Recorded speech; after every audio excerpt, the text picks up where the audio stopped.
everyone, a very warm welcome to another movie review of The Mental Traveler. I'm Caro, and today we'll be talking about Suite Francaise, a film that came out in 2014, and it's based on one of the 4 books that make up the novel of the same name, written by Irène Nemirovsky. The novel has this really interesting history, and the life of the author is really amazing and bittersweet, but I will save all of that for when I do a book review of Suite Francaise, whenever I get a chance to read the book, because I don't have it yet. In any case, I completely adore this movie, and that's why I wanted to talk about it today, and I hope I'll make it justice and make you want to watch it. The movie was directed by Saul Deep, and it stars Michelle Williams, Matthias Schoenaerts, Kristen Scott Thomas, Ruth Wilson, Harriet Walters, Sam Riley, Margot Robbie, among others. It's about 90 minutes long, and it's a completely, utterly, and beautiful film from the way the story is portrayed to the actors' performances, the setting, its historical value, everything's amazing. The only thing that I can imagine that some people would find wrong about it is that it's a little bit slow, but other than that, I highly recommend it, but I'm getting ahead of myself. I'll talk about the reasons why I recommend it later on. Right now, I'll just say that this will be a video review, spoiler free, and I guess we should begin.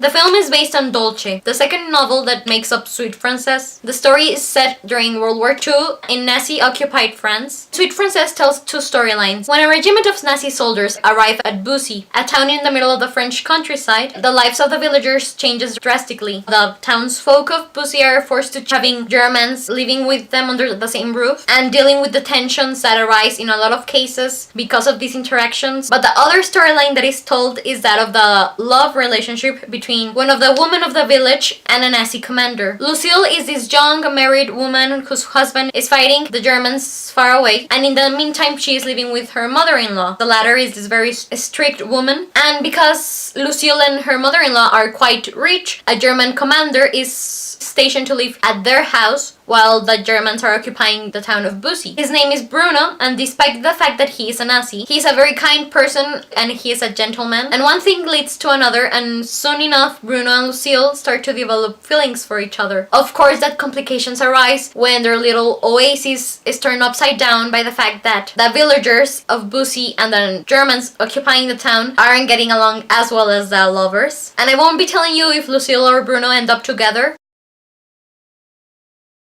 I give Suite Francaise a 5 out of 5 star reviews for a lot of reasons. As I said, I haven't been able to read the novel the movie is based on, so I can't tell you if it's a good adaptation or not. But at least as a standalone, it's a naturally beautiful film. The performance by all of the actors is great, but particularly Matthias Schoenaerts, who's not only handsome, but manages to convey empathy for a Nazi soldier. And as to Michelle Williams, I've never really liked her, and I don't particularly adore the character that she plays in Suite Francaise. But I can recognize that she's a good actress because in My Week with Marilyn, where she plays Marilyn Monroe, she plays a woman that's very different from Lucille from Suite Francaise. So kudos to Michelle for that, I guess. Getting back to why I believe Suite Francaise is so good, I love history and tales of forbidden romance, and this film carries out both of these things splendidly. As a history fan, for example, I love learning about stories that are not that well known, and I'd never really thought about what happened when Nazis were occupying France, for example. What happened to the Nazi soldiers? Where did they live? With the French people, of course. It was really interesting and fascinating to see all the conflict and tensions that arise from these interactions, as I said earlier. And the movie does a good job in portraying these from both a woman's perspective and a man's, because there were a lot of men who couldn't go off to fight the Germans. They were sick or elderly. And it was really also interesting to see the inner struggle that a lot of Germans must have felt when carrying out their duty to Hitler. And as to Lucille, the protagonist, as I said,